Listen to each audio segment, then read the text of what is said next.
Hi, my name is Keisha Lusk, and for this one, I'm going to be doing my last set of hip hinges, or they're also known as good mornings.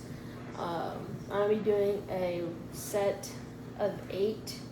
This is also at about 60% of my ability or capacity.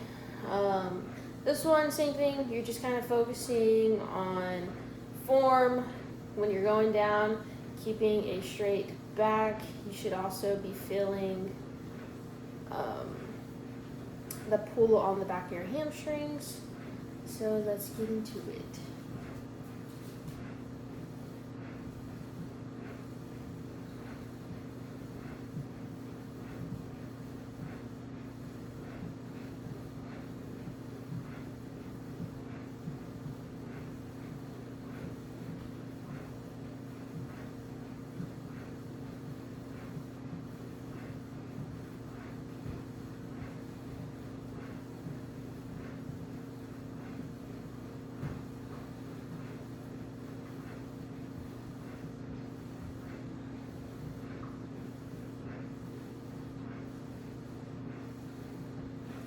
And that was my 8. Thank you so much.